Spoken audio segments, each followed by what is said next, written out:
Hola, buenos, buenos días, buenas tardes, buenas noches, dependiendo del lugar en el que usted esté. Este saludo es para usted. Quien les habla es Carlos David Santos Sánchez. Y en este caso queremos compartir un- una inducción a la hermenéutica. Esta breve exposición o disertación sobre lo que es la interpretación como un proceso de comprensión en el que el sujeto interactúa con el objeto de interpretación a fin de inteligir, comprender, interiorizar, horadar, hurgar e investigar acerca de lo que está observando y que quiere comprender. La importancia de este monólogo, exposición brevísima, es de ayudar al lector a poder interpretar el texto de manera adecuada. Siempre hay que recordar que en el proceso de interpretación textual, mucha gente puede pronunciar con su boca, con su aparato fonador, lo que son las palabras y el conjunto de letras que representan fonemas dentro de un texto. Pero en el proceso de la comprensión, mucha gente se queda corta. Entonces, con el fin de que las personas al menos tengan un conocimiento básico sobre lo que es la hermenéutica, en este caso vamos a hacer esta inducción.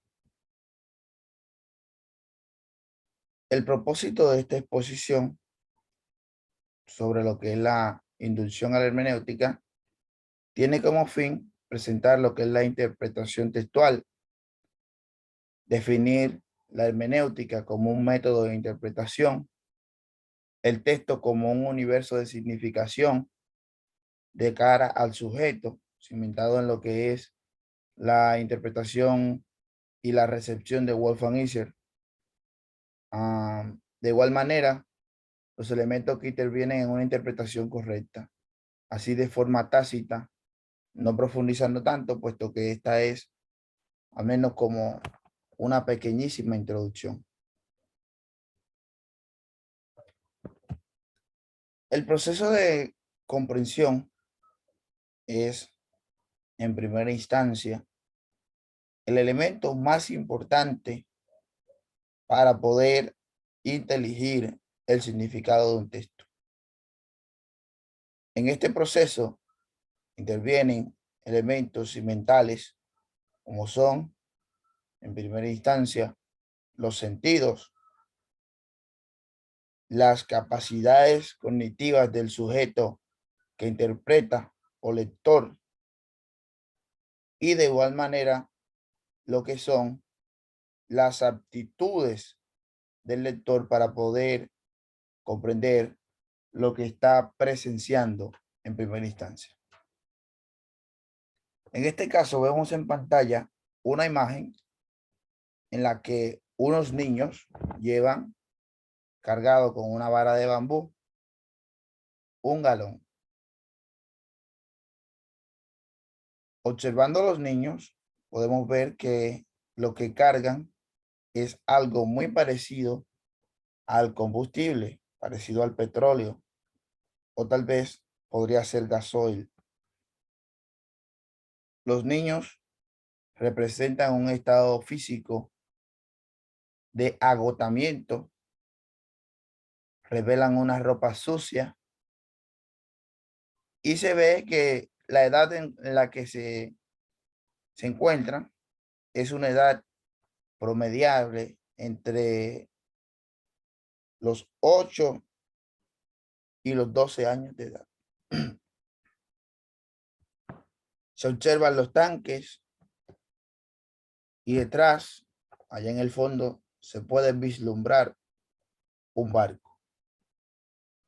Lo primero que podemos deducir en este caso es que los nenes están en un puerto o muy cercanos al mismo.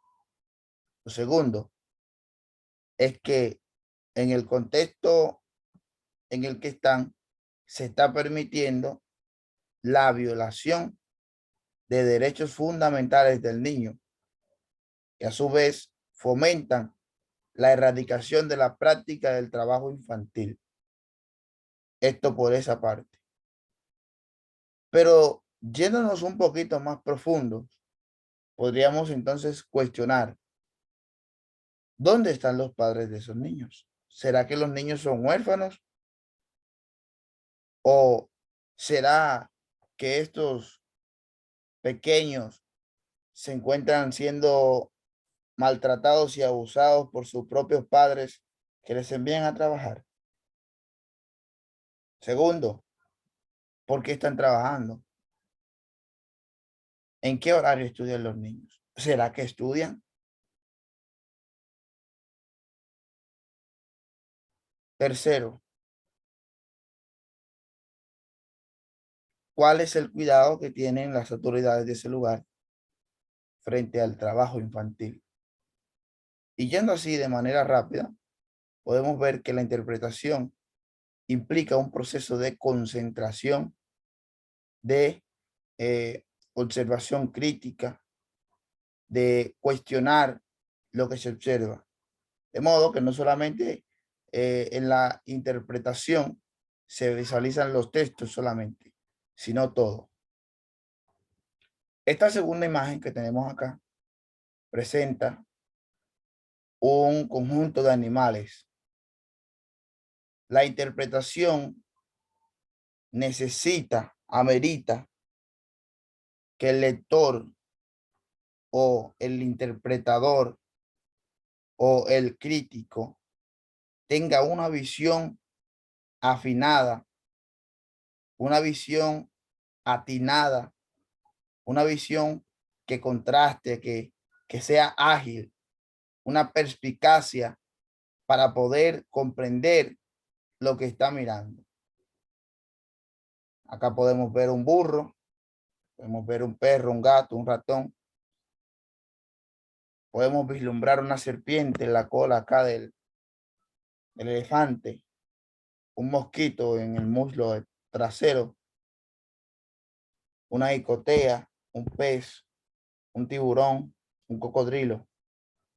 Todos estos elementos forman parte central. El lector debe ser una persona activa, observar todo. Y en ese proceso de observación debe comprender ese cosmos, no solamente una parte, porque si nos centramos, solamente podríamos visualizar el elefante de forma rápida. Es por eso que el lector debe crear una visión panorámica sobre todo lo que está observando. Esta también es otra imagen para la interpretación. Y estas imágenes lo que revelan es que el proceso de interpretación no solamente se aplica a los textos, sino a todos los aspectos de la vida del ser humano. El ser humano interpreta de acuerdo a sus capacidades, a su bagaje cognitivo, a sus experiencias pasadas, a su conocimiento. Y en este caso vemos cómo hay unos relojes que están en manera de como si estuvieran aguándose, como si estuvieran descomponiéndose, como una tela, tendidos. Y esta imagen revela la rapidez del tiempo, cómo el tiempo va veloz, cómo se pierde, cómo desaparece, la fugacidad de la vida. Eso es lo que revela. Yendo entonces a una definición de la hermenéutica, podemos decir que la hermenéutica, el término hermenéutica, viene del griego Hermes y tecné, Hermes, que era el dios de la interpretación en Grecia, y Tecné, que era la técnica. De manera que podemos decir que la hermenéutica es la técnica de la interpretación. Hermeneuo significa interpretar y tecné, técnica de interpretación. La hermenéutica es el arte de interpretar y comprender los textos en toda su dimensión. Es decir, su objetivo es ir más allá del significado literal e intentar comprender su verdadero sentido. Aquí entra un tema sumamente importante dentro de lo que es la semántica, los campos semánticos, la lexicografía y la lexicología. Interpretar un texto desde la hermenéutica no es solamente leerlo y tomar lo que dice, sino saber qué quiso decir con lo que dijo. ¿Por qué lo dice de esa manera y no de otra manera? ¿Por qué expresa las cosas de esa forma y no de otra forma? Un ejemplo de esto sería visualizar la manera en la que Juan Bosch en su cuento La mujer dice que la carretera estaba muerta. En este caso, la carretera es un objeto, es una cosa, un elemento que no tiene vida. Pero cuando él está diciendo que la carretera estaba muerta, se estaba refiriendo al poco tránsito que había en ese momento dentro de la carretera. Yendo así de manera introductoria, podemos decir que la hermenéutica toma la parte literal y también la parte inferencial o no literal, que tiene que ver con la denotación y la connotación de las cosas. Sus características se cimentan inicialmente en interpretar un texto más allá de su sentido literal. Nunca se llega a una comprensión final o definitiva de un texto. Nuestro mundo es un cosmos, un texto inacabado, no es estático, puesto que está atravesado por diversos relatos. Se interpreta y se reinterpreta el texto. Para descubrir el significado de un texto, debemos tener presente el contexto del autor o el contexto de escritura y su sistema sociocultural. El texto es la muestra de una pintura, de una cultura determinada en el momento en el que se escribe. Se lleva a cabo un diálogo con el texto, criticándolo, preguntándole, cuestionándole, aportándole, creando significado a cosas que no dijo, pero que sí se dan a entender. Se lleva a cabo, ¿verdad? Un diálogo, los prejuicios del autor y los del lector, los principios éticos y morales que tiene el autor y los principios éticos y morales que tiene el lector. Por ejemplo, un texto que se lee por allá por los países que se practica la poligamia de manera legal, estos van a presentar que un hombre tiene 10 mujeres y eso no sería ningún problema.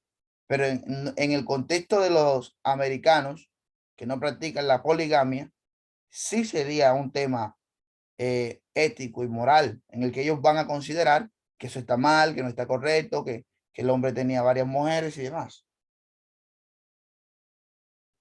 La hermenéutica conecta el horizonte, contexto del lector y contexto del autor. Es decir, que crea un puente entre ambos contextos históricos, socioculturales, filosóficos, sociales, políticos, religiosos. Entonces, un autor pudo haber escrito un texto por allá por el siglo XIX y un lector venir a leerlo por acá por el 2022. Y ese texto, como quiera, va a traer un mensaje para el lector del 2022, aunque sea distinto al que trajo inicialmente para los lectores de otra época. La hermenéutica es interpretativa, empírica, cualitativa y reflexiva. Los estudios orientados hacia las ciencias tratan de explicar y controlar las leyes del mundo físico. Estoy hablando sobre las ciencias puras. Medir, cuantificar, enumerar, estadísticas. Son procesos rígidos, repetibles, objetivos, comúnmente denominados métodos cuantitativos, los cuales se fundamentan en una filosofía positivista. Por su parte, al estudiar comportamientos, actitudes y diversas situaciones que involucran al ser humano, al arjé, a la esencia del hombre y a la complejidad de la sociedad, se requieren procedimientos libres, no estructurados y más bien sistematizados con características cualitativas. No podemos decir o establecer una ley de interpretación, porque cada sujeto va a interpretar conforme a sus capacidades, conforme a sus aptitudes, conforme a sus principios religiosos, éticos, morales, políticos, sociológicos y culturales. Entonces, acá se presenta que no se puede indagar o investigar un texto de la misma manera en la que se investigaría una enfermedad fisiológica de un ser humano. No, el texto es el producto de un proceso mental, de un proceso de creación de poiesis, y la enfermedad como tal se va a observar mediante métodos cuantitativos, científicos, objetivos, repetibles, verificables. La hermenéutica, como dijimos al principio, proviene de la expresión griega hermeneusin, que significa el arte de interpretar, de acuerdo con Martínez y Ríos, 2006. Desde la óptica del acceso al conocimiento, la hermenéutica sostiene la no existencia de un saber objetivo, transparente y desinteresado del mundo. Tampoco el ser humano es un espectador imparcial de los fenómenos que está observando. Cualquier conocimiento de las cosas viene mediado por una serie de prejuicios y expectativas que orientan y limitan nuestra comprensión. No miramos el texto o el objeto de investigación o el sujeto de interpretación como algo común. No, no lo miramos de manera imparcial, como una tabula rasa, como una página en blanco, sino que visualizamos el texto y lo criticamos dependiendo del bagaje cognitivo que tengamos, dependiendo de nuestra capacitación o formación educativa, dependiendo de nuestros principios culturales, regionales, de las ideas, las ideologías que manejamos y demás. Todo esto juega un papel importantísimo en el proceso de la transducción, de la interpretación, de la creación y resignificación de un texto. Peter Sondy, hablando sobre lo que es la teoría de la interpretación de la hermenéutica, expresa que la hermenéutica, visualizando la teoría practicada como una mera especulación que pierde de vista los elementos materiales presentes en su objeto de estudio. Y aquí es la crítica textual la que actúa como principio correctivo de la reflexión teórica, concretando las normas de fijación y transmisión del texto como a priori, al que debe supeditarse todo esfuerzo interpretativo. Tan ciega es la praxis filológica que cree poder sobrevivir sin reflexión teórica, como la teoría que piensa poder prescindir de las normas filológicas más elementales. De forma ejemplar, ilustra Sondi esta necesaria complementariedad de crítica textual y teoría hermenéutica. Para interpretar un texto, no podemos centrarnos solamente en lo que puede comprender el lector a priori, en la primera lectura, sino que interpretar un texto es como el proceso de ir a unas profundidades, a unas aguas, a unas corrientes literarias, a unas corrientes interpretativas, críticas, que no solamente develan las superficies de arriba, sino lo que hay debajo de ese lago textual. Por esa razón, Peterson expone que la teoría practicada como mera especulación, que pierde de vista los elementos materiales presentes en su objeto de estudio, es un error. O sea, usted no puede venir solamente a interpretar, yo leí esto y esto es lo que dice. No, vamos a ver qué significado tienen las palabras en ese contexto. Porque, por ejemplo, si mencionamos la palabra chirimoya, en algunos países, la palabra chirimoya significa la cabeza de una persona, pero también podría significar el tarro de una flor.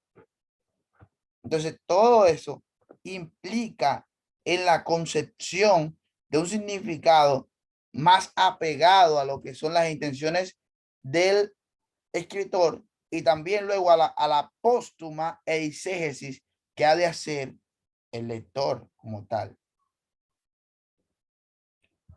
Entonces, no se puede hablar de una buena interpretación de un texto o de la comprensión del mismo de manera amena sin tomar en cuenta lo que son los elementos filológicos, gramaticales, textuales, teóricos y estructurales que componen lo que es el análisis del texto.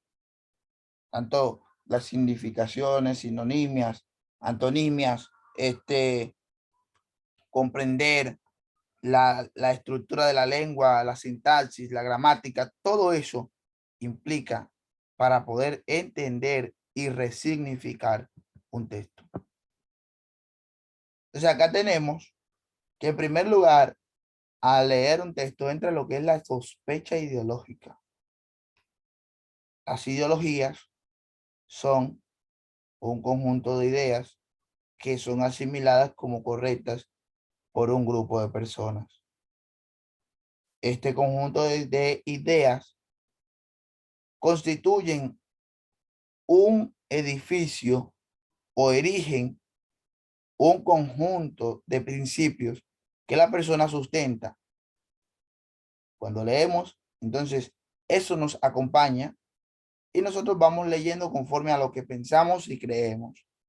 Segundo, los prejuicios y presupuestas preguntas. Luego vamos al texto. Visualizamos que el lector o intérprete realiza una interpretación literal sobre lo que es el texto. ¿Qué dice el texto? El texto dice que el niño tenía la mente como un elefante. Pero ¿será que quiso decir que el niño tenía la mente como un elefante? ¿A qué se quiso referir el autor? El autor se refiere en este caso a que los elefantes tienen una memoria muy receptiva, una memoria que tiene una imagen fotográfica que recuerda todo el tiempo. Entonces, se está refiriendo a que tiene buena memoria. Luego de la interpretación, se va a ver el texto como un universo de significados. No se trata de una cosa cualquiera, sino del texto como un universo de significados. Respuestas a las preguntas que nos hacemos sobre el texto son las que permiten que nosotros dejemos inerte de manera pronta el contexto inicial y vayamos encaminándonos o enrumbándonos a crear una simbiosis entre el contexto inicial y este contexto. ¿Qué nos quiere traer el texto en este tiempo? En el proceso de la interpretación textual, muchos teóricos han presentado lo que son sus fundamentos, ideas. Y acá está la teoría de la recepción, fundamentada por Wolfgang Isser, en la que éste plantea y expone que en el proceso lector existen dos tipos de lectores o transductores.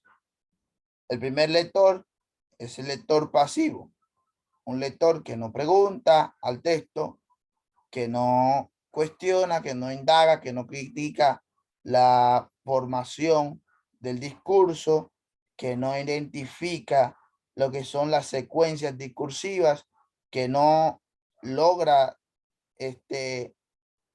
identificar ideologías,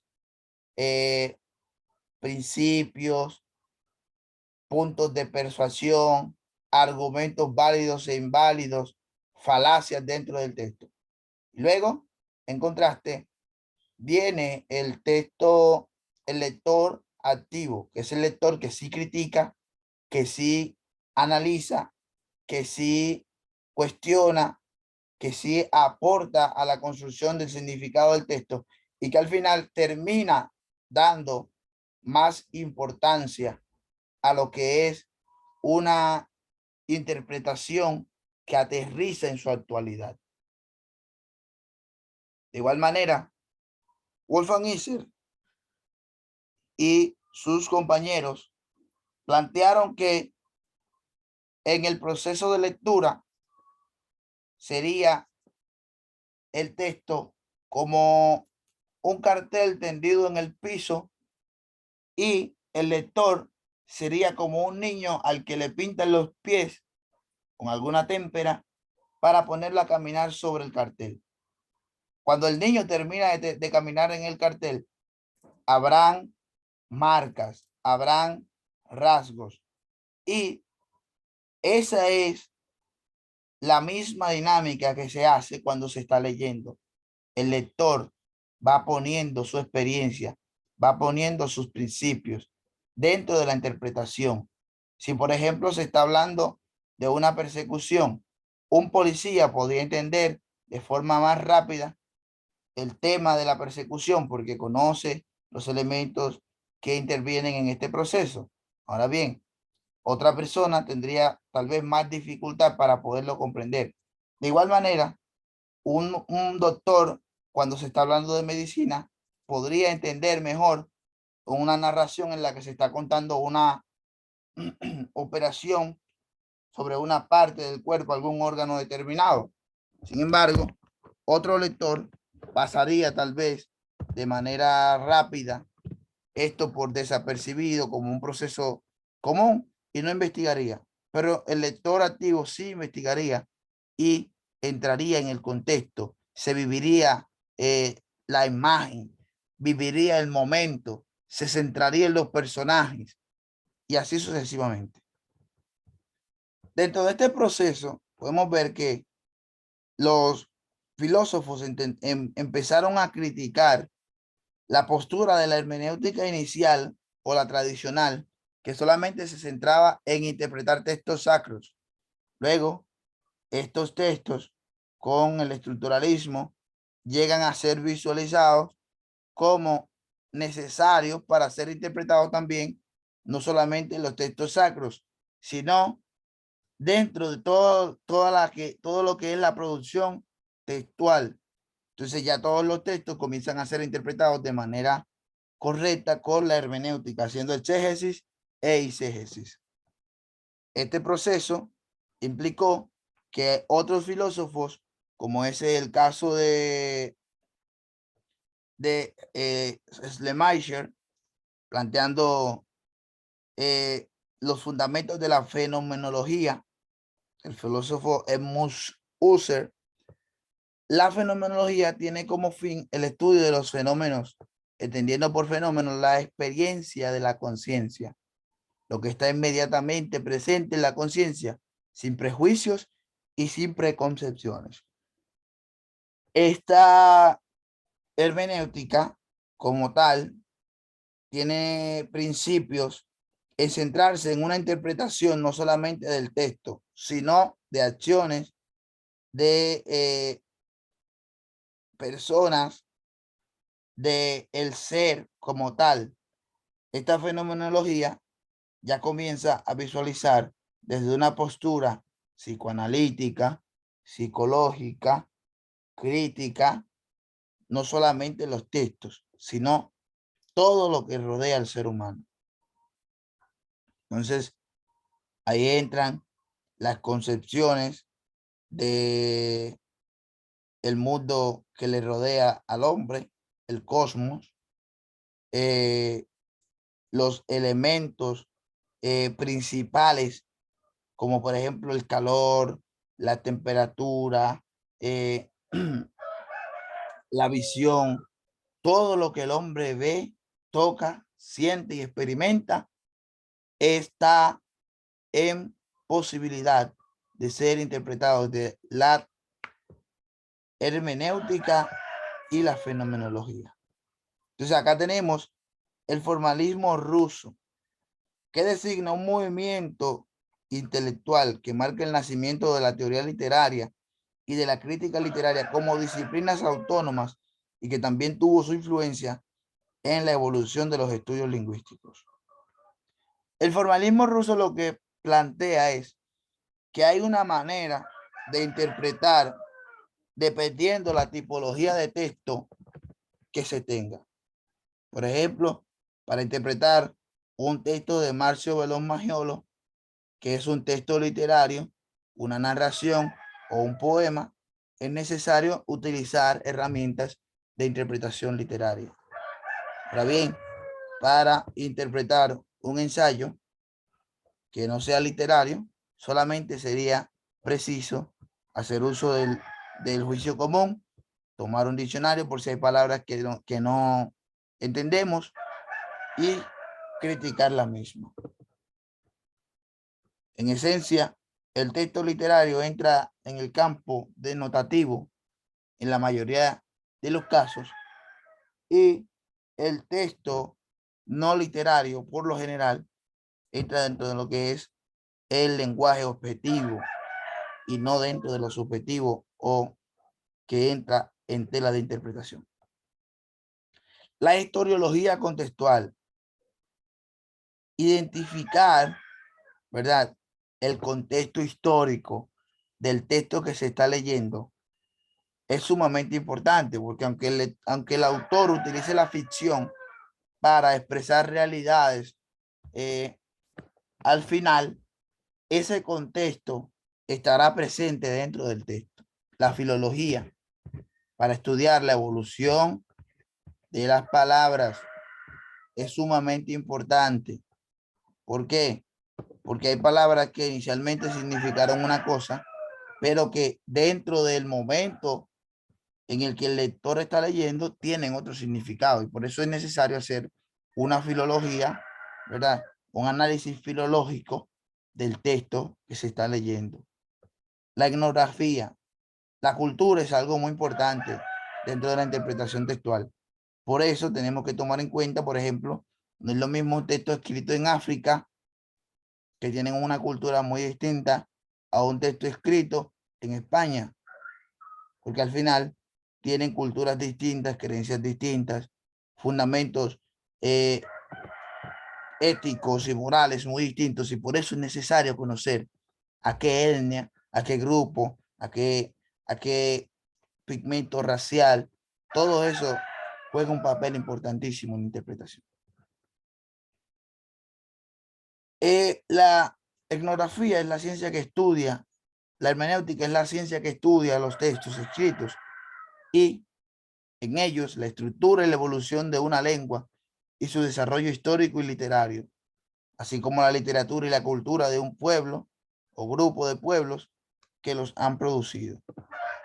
De igual manera, está la lingüística, que estudia el contexto, los actos de habla, los sujetos que intervienen en el acto de habla, la intención comunicativa, las secuencias discursivas, la retórica y los elementos de persuasión. Y como tal, la lingüística es una ciencia interdisciplinar y transdisciplinar. Por ende, al hablar de lingüística, estamos hablando de todos los elementos que de alguna manera presentan una comunicación al ser. El lector es un agente activo. Por eso, usted, como lector, tiene que hacer preguntas al texto como: ¿cuáles son las condiciones de su lectura? ¿De qué tradiciones proviene usted? ¿Para qué preguntas espera respuesta del texto? ¿Por qué lee y estudia estos textos y no otros? Esto le ayudará a poder filtrar sus intereses y poder conocer y fijarse objetivos en el texto que va a leer. Así como ya sabemos que no hay ningún texto neutral, atemporal o ahistórico, tampoco hay lectores neutrales o sin historia. Aspectos que contempla la hermenéutica. Bueno, contexto histórico, social, político, ideológico, cultural, filosófico y ecoambiental. Contexto, relaciones sintamáticas, paradigmáticas, léxicas, sociolingüísticas. El intérprete, quien interpreta, es en primera instancia un dador, un creador del significado que va a cobrar el texto. No para todo el mundo un texto cobra el mismo significado. El autor del texto, cómo pensaba, cuáles eran sus principios ideológicos, filosóficos y demás. Eso es sumamente importante al interpretar un texto. Intenciones discursivas. El texto va a revelar si el autor lo que tiene como propósito es informar, persuadir, revelar, criticar, entre otros tipos de actos de habla. El análisis discursivo. El análisis del discurso ha sido una práctica que ha traído ingentes aportes a la comprensión del texto. Es por eso que cuando estamos haciendo la hermenéutica o la interpretación o exégesis del texto, es necesario analizar también el discurso. La fenomenología del texto, como mencionamos anteriormente, la simbología textual, histórica y cultural. Hay que tener en cuenta, por ejemplo, Kafka, cuando escribe sobre lo que es su texto, La Metamorfosis, él presenta un escarabajo. ¿Pero qué significan los escarabajos? Bueno, pues cuando investigamos en el contexto de los europeos, una persona que no trabaja se convierte en un insecto. Entonces, sumamente importante ir conociendo la simbología del texto, la histórica y también la cultural. Posturas de la interpretación textual. Bueno, en primera instancia, la hermenéutica propone tres corrientes de interpretación. El historicismo, que visualiza el texto como un texto de historia, meramente. Se centra en visualizar los hechos, los acontecimientos que presenta y evidencia el texto en proceso de interpretación. La literariedad. Esta postura visualiza el texto como un texto literario. Por ejemplo, si vamos a interpretar la Biblia podría ser vislumbrada, vista, observada y contemplada como un texto de historia, meramente. También puede ser visualizado como un texto de literatura. Y de igual manera, la postura que interpreta desde la lingüística, analizando el discurso, la gramática, los significados, el léxico, la fonética, la fonología, todo eso es parte de la postura lingüística. El historicismo. En nuestra cultura solemos dividir el transcurso del tiempo en pasado, presente y futuro. Así cada cosa tiene su pasado, su historia, su formación. Tiene su propio presente que vendría a ser la cosa en sí. Y luego tiene sus efectos sobre quienes reciben o rechazan, investigan, creen los métodos exegéticos que tratan de hacer justicia a estos tres momentos del mismo texto sagrado. Por una parte, es imposible aislar la Biblia, por ejemplo, hablando sobre la Biblia, de su propia historia, que es la historia del pueblo hebreo. Por eso, el trabajo con los métodos, ¿verdad? Con lo que se investiga la historia y concretamente la literatura antigua, no es una opción adicional o voluntaria, un pasatiempo de estudiantes de teología o de profesores, sino que es una obligación. Renunciar a estos instrumentos equivale a ser ingenuo, pues nadie tiene acceso directo a la Biblia o al contexto en el que se encontraba. Para presentar los distintos pasos que implica el método histórico crítico, vamos a emplear un sencillo esquema gráfico. Métodos históricos críticos. Bueno, la semiótica que interpreta los símbolos y es parte de la hermenéutica y contempla lo que es la crítica textual, la filología, la crítica literaria, la historia de las formas, la historia de las tradiciones, la historia de la redacción y la historia sociopolítica. De manera que entramos al texto y luego de haber producido ese texto, haber interpretado ese texto, entonces producimos otro texto en el que interpretamos lo que nos deja a entender ese texto. Métodos de interpretación: sociohistórico, sociocrítico, psicoanalítico, histórico-gramatical, sociológico, antropológico, filológico y léxico, lingüístico y politológico. Sociohistórico, que se centra en estudiar la historia de la sociedad o el grupo social en el que fue producido el texto. Sociocrítico, centrado en analizar problemáticas, situaciones, en analizar el texto, analizar temáticas, analizar puntos, posturas filosóficas de los autores y demás. Psicoanalítico, que se centra en analizar el texto fundamentado en el autor que la escribió. ¿Por qué ese autor escribió eso? ¿Cómo era su vida, su biografía? ¿Quién fue él? El texto es el producto del inconsciente, el consciente y el subconsciente del autor. Por ende, el autor es sumamente importante también en el proceso de interpretación de un texto como tal. El histórico gramatical, que se centra en interpretar las evoluciones de los términos y el significado que cobran las palabras en contextos pasados y contextos presentes, así como también lo que son la sintaxis, la parte de la creación de las figuras literarias o formas discursivas, el método sociológico que se centra en analizar el grupo social, sus creencias, sus fundamentos, su historia, todo.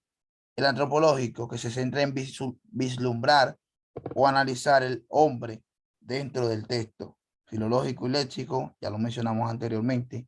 El lingüístico y el politológico, que analiza la organización determinada que revela un texto, hablando de lo que es la politología, la política, la organización de esos grupos sociales o de lo que piensan algunos determinados contextos, las personas dentro de un texto. Paso para la interpretación. Lo primero está en leer atentamente, identificar qué dice el texto. Segundo, cuáles son los contextos presentes. Identificar el contexto cultural, el contexto histórico, el contexto social, el contexto económico, el contexto ideológico, el contexto religioso, el contexto diatópico, lingüístico y genealógico parental. los antecedentes del relato o paisaje bíblico y tomar una postura histórica, literaria o lingüística al momento de interpretar el texto. Algunos plantean que se puede tomar una simbiosis sobre las tres posturas a fin de obtener mejores resultados y obtener una interpretación más rica en contenido. Entonces ya reflexionemos a partir de lo que hemos presentado hoy. ¿Qué han aprendido en la clase de hoy? ¿Les gustó la clase? ¿Por qué? ¿Cómo aplicarían estos conocimientos en la vida diaria, específicamente dentro de las lecturas que han de realizar? Muchas gracias. Hasta acá fue esta exposición y espero que les haya sido de grata y enriquecedora para su conocimiento y futura interpretación de textos literarios, sagrados y de otras índoles.